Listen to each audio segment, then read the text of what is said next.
Hello everyone, मैं Lakshya. Welcome back to my another video.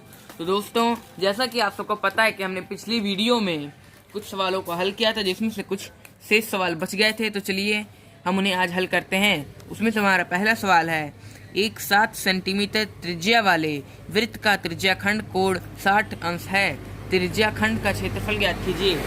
देखिए, हमें मालूम है कि जब हमें त्रिज्या दी गई हो और कोण दिया हो तो हम त्रिज्याखंड का कौन सा फार्मूला लगाएंगे। हमारा फार्मूला है पाई आर स्क्वायर गुणे थीटा बटा 360। पाई का मान हम जानते हैं 22/60। आर का मतलब होता है रेडियस, रेडियस मतलब त्रिज्या। त्रिज्या हमें कितना मालूम है? त्रिज्या हमें मालूम है 7। हम त्रिज्या का वहाँ पे हम रख देते हैं। हमारे यहाँ पे त्रिज्या 7 आ गया, स्क्वायर लग गया गुणे थीटा। थीटा मतलब हमारा कोण। कोण हमें मालूम है कि 60 अंश का कोण बनता है बटा 360। 60 एकम 60, हम इसको गुणा करते हैं तो हमारे 6 बाजी में चला जाएगा।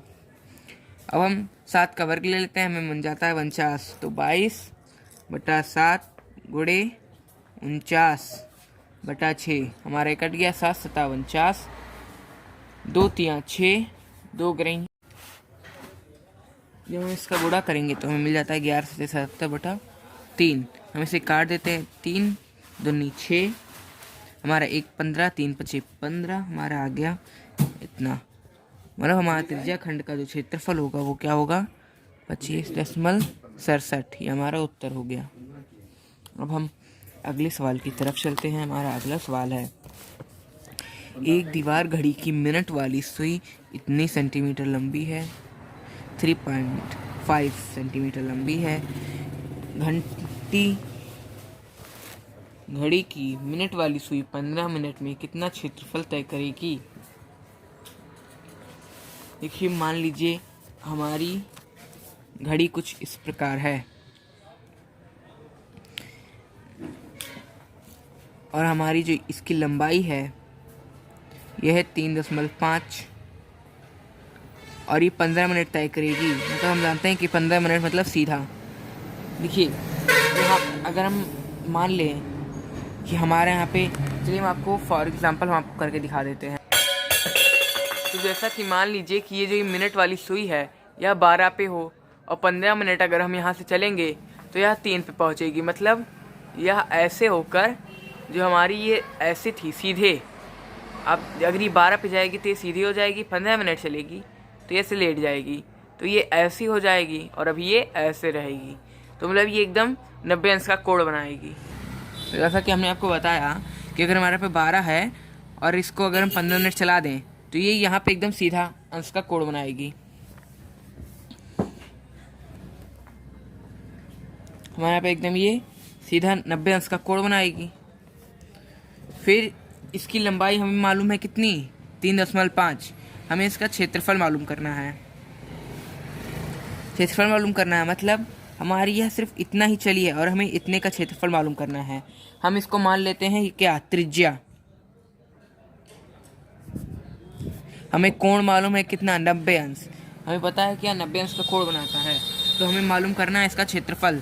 तो हम ये वाला फॉर्मूला अप्लाई करते हैं, पाई आर स्क्वायर थीटा बटा 360।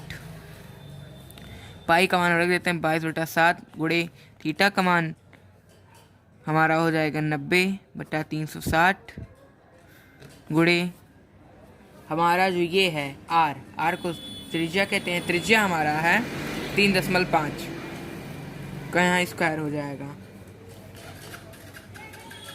9 चौक 36, हमारा कट गया। 2 दूनी 4, 2 ग्रही हम 22।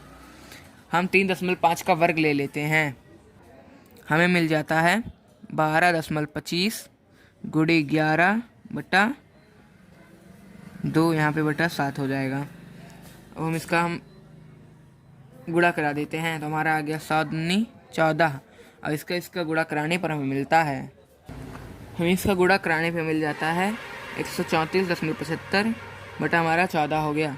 हम इसको काट दें तो हमें मिलता है 9.62, क्योंकि हम जानते हैं कि दशमलव के बाद हमें सिर्फ 2 अंक तक लेना बहुत अच्छा रहेगा। हम ज़्यादा मान 2 ही अंक तक होता है। अब हम अगले सवाल की तरफ चलते हैं। हमारा अगला सवाल है, एक मैदान समबाहु त्रिभुज के आकार का बना है, इसकी प्रत्येक भुजा 100 मीटर है। एक घोड़ा मैदान के शीर्ष बिंदु पर 10 मीटर लंबी रस्सी से बंधा है। ज्ञात करो कि घोड़ा कितने क्षेत्रफल पर चढ़ सकता है। समबाहु त्रिभुज। समबाहु त्रिभुज किसे कहते हैं? समबाहु त्रिभुज उसे कहते हैं जिसकी भुजाएं समान हो। तो मान लीजिए हमारा यह है समबाहु त्रिभुज। इसकी प्रत्येक भुजाएं कितनी की हैं? 100 की। पूरा करने पर हमें मिलता है 52.36। ये हमारा त्रिज्या खंड का क्षेत्रफल हो गया। हमसे सिर्फ यह पूछा था कि हमारा जो घोड़ा है वह 10 सेंटीमीटर दूर खड़ा है, एक रस्सी से बंधा हुआ है। वह जब घूमेगा, देखिए ये पूरा एक राउंड लगाएगा, तो जब ये यहाँ से यहाँ का राउंड लगाएगा तो हमें ये पूरे का हमें क्षेत्रफल ज्ञात करना है। हमारा यह क्या हो गया? एक त्रिज्या हो गया। देखिए कि त्रिभुज का आकार ले रहा है, तो हमें सिर्फ इतने का ही हमें क्षेत्रफल ज्ञात करना है। तो हम जानते हैं कि अगर हमें चाप की लंबाई दी गई है तो हम इसका अलग फॉर्मूला डालना रहता है, और अगर कोण दिया गया है तो इसका हम अलग करेंगे। चाप की लंबाई मतलब हमें यहाँ से यहाँ तक ये दूरी दी गई होती, या तो फिर हमें यहाँ का कोण दिया गया होता। तो हमें तो यहाँ का कोण दिया गया था 60 अंश, तो हमने इसे हल कर दिया। अब हम अगले सवाल की तरफ चलते हैं। एक त्रिज्याखंड का क्षेत्रफल इसके संपूर्ण वृत्त के क्षेत्रफल का 1/5 है। इसकी केंद्रीय कोण ज्ञात कीजिए। देखिए हमारे एक वृत्त है, कह रहा है कि यहाँ का जो कोण है, इसे हम जानते हैं कि पूरे वृत्त का जो केंद्रीय कोण कितना होता है? 360 अंश। और 180 किसका होता है? 180 होता है त्रिभुज का। चतुर्भुज का कितना होता है? 360 होता है। अगर आपसे कहा जाए कि चतुर्भुज है, उसका 3 कोण हम आपको बता देते हैं। एक है 60 अंश, एक है 70 अंश और एक है 90 अंश। तो आप हमें चौथा कोण बताइए। तो उसके लिए हम क्या करेंगे? हम तीनों कोणों को जोड़ लेंगे और 360 में से उसे घटा देंगे। तो जैसा कि कह रहा है कि यहाँ पर जो कोण है ये पूरे वृत्त का 1/5 है। हम जानते हैं कि पूरे वृत्त का कोण कितना होता है केंद्रीय? 360। हमें 1/5 इसका मालूम करना, हमें मिल गया 72। मतलब 72 हमारा यहाँ का कोण होगा। तो इसका उत्तर हमारा 72 आ गया। अब हम अगले सवाल की तरफ चलते हैं। जैसा कि यहाँ पर दिया हुआ है, समलंब चतुर्भुज की समांतर भुजाओं की लंबाई 18 सेंटीमीटर तथा 14 सेंटीमीटर है तथा उनके बीच की दूरी 12 सेंटीमीटर है। तो समलंब चतुर्भुज का क्षेत्रफल ज्ञात कीजिए। देखिए इन सब सवालों को हल करने से पहले हम आप सबको समलंब और समांतर चतुर्भुज के फॉर्मूले बता देते हैं। हमारा पहला फॉर्मूला है, समलंब चतुर्भुज का क्षेत्रफल होता है 1/2 गुणे समांतर भुजाओं का योग। समांतर भुजाओं का योग मतलब, देखिए हमने आपको एक और वीडियो में बताया था प्रत्येक चतुर्भुज के बारे में, किसकी भुजाएं समांतर होती हैं, किसकी क्या गुण होते हैं, किसमें क्या अंतर होता है। अगर आप लोगों ने वो वीडियो नहीं देखी है तो डिस्क्रिप्शन में हम आपको उस वीडियो का भी लिंक दे देंगे, जरूर जाके आप उस वीडियो को देखें और हमारे चैनल को सब्सक्राइब करना ना भूलें। तो उसका फॉर्मूला होता है 1/2 गुणे समांतर भुजाओं का योग गुणे उनके बीच की दूरी। दूरी मतलब हमारी हाइट हो गई। आमने सामने समांतर भुजाओं का योग मतलब आमने सामने की भुजाओं का योग। मान लीजिए समलंब चतुर्भुज का अगर आपसे कहा जाए कि इसका चित्र बनाइए, तो समलंब चतुर्भुज हम आपको बता दें हमारा कुछ ऐसा होता है। आमने सामने की भुजाओं का योग, ये हमारा हम इसको नाम दे दे ABCD। आमने सामने की भुजाओं का योग हमारा ये AB और DC हमारा मान लीजिए 5 है, ये 6। तो इन दोनों की भुजाओं का योग तो 6 5 11 ऐसे ही।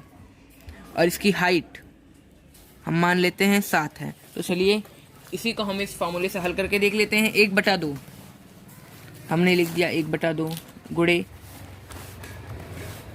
समांतर भुजाओं का योग।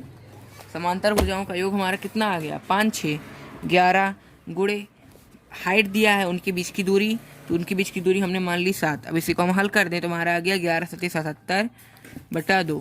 हमारा आ गया 2 3 6 1 17 2 5 6 10 2 6 12 2 7 14 और 16। हमारा आ गया 1 10 2 5 6 10। हमारा आ गया 38.5। ये हमारा क्या हो गया? ये हमारा हो गया समलंब चतुर्भुज का क्षेत्रफल। इसको हम एक और तरीके से कर सकते हैं। अगर हम इसे 2 त्रिभुजों में बांट दें तो भी हम इसे हल कर लेंगे, पर 2 त्रिभुजों में हम इसे जब बांटेंगे जब हमें बीच की दूरी ना ज्ञात हो, तो वो निकालने के लिए हम 2 त्रिभुजों में बांट के हल करेंगे। पर अगर हमें दी गई है दूरी तो हम तुरंत इस फॉर्मूले का यूज़ करके उस सवाल को हल कर लेंगे। अब हमारा अगला फॉर्मूला है चतुर्भुज का क्षेत्रफल बराबर 1/2 गुणे विकर्णों की लंबाई गुणे शेष 2 सिरों से विकर्णों पर डाले गए लंबों की लंबाई का योग। हमारा ये कुछ इस प्रकार के चतुर्भुज के लिए है, जैसे हमारा यहाँ पर एक चतुर्भुज बना होगा, उसमें एक विकर्ण होगा और शेष 2 छोरों से एक एक विकर्ण उस पर डाले गए होंगे, एक लंब डाले गए होंगे 90 अंश के।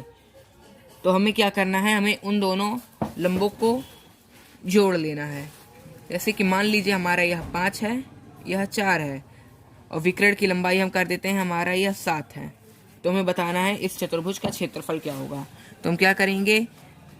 हमने विकर्णों की लंबाई हमें मालूम करनी है, तो हमें यहाँ पे 1/2 गुणे 7 हो जाएगा। हमारा विकर्णों की लंबाई हमारी 7 हो गई। हमारे यहाँ पे गुणे 1/2 कर दें गुणे शेष 2 सिरों से विकर्णों पर डाले गए लंबों की लंबाई। तो लंबों की लंबाई हमारी ये हो गई, तो ये 5 और ये 4, 5 4 9 हो गया। हमारा क्या आ गया? 9 सत्ते 63 बटा 2।